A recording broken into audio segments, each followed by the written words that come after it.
Shaima Ibtisam is a seventh grade student and the marvelous daughter of Mr. Hussamuddin and Miss Aisha Zahir. Shaima's captivating and charismatic character always lights up the classroom. Her words can definitely snatch your attention. Beyond academics, Shaima's passions range from drawing and badminton to make a global impact. She inspires to deliver motivational speeches on a global scale and dreams of a career in business management. During her journey, setbacks were backing her to make her likes. Here, she will rock and you will mark. Let it be a spark. Welcome Shaima Ibtisam.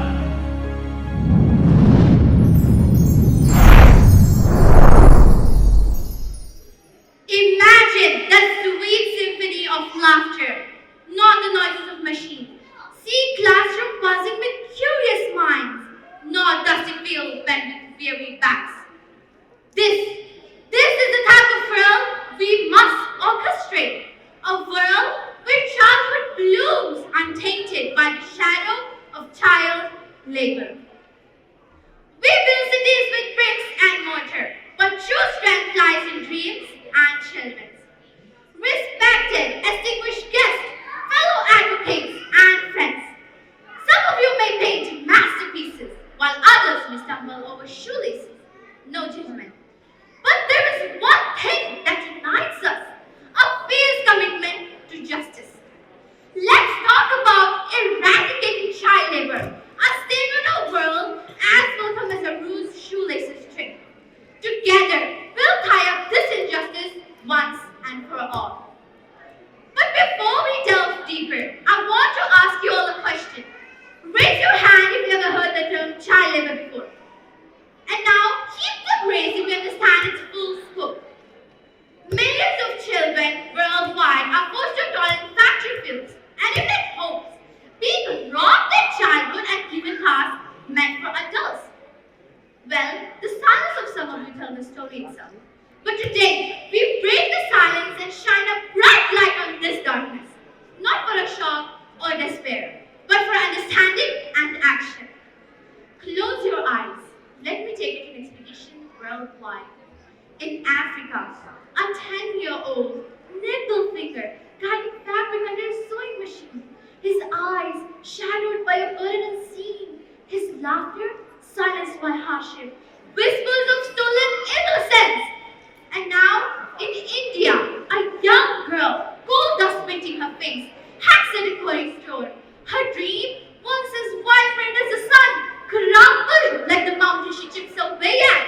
Education, a distant mirage, replaced by a bitter taste of exploitation.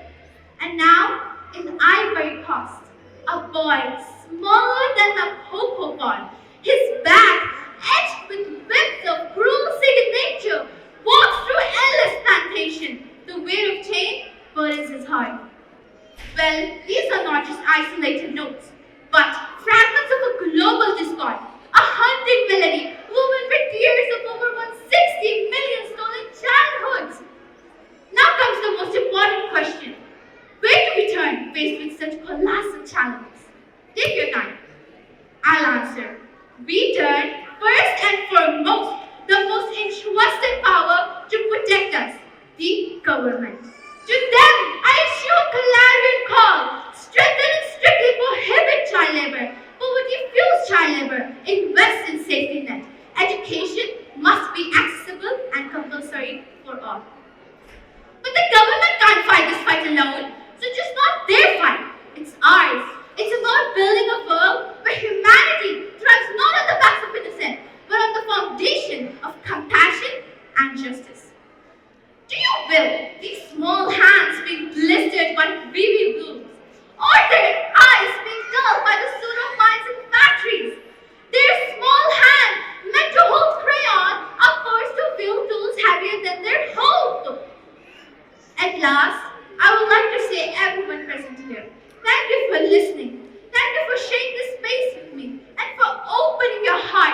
eyes out for a change.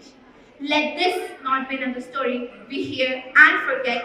Let this be the moment we be the change. Together, hand in hand, pen to pen, we can rewrite the ending of this story and make every child's laughter ring freely. Together, we can rise together, a chorus of voice to eradicate child labor. Remember, one child, one action, and one life at a time. And once again, thank you for listening and thank you for being the change.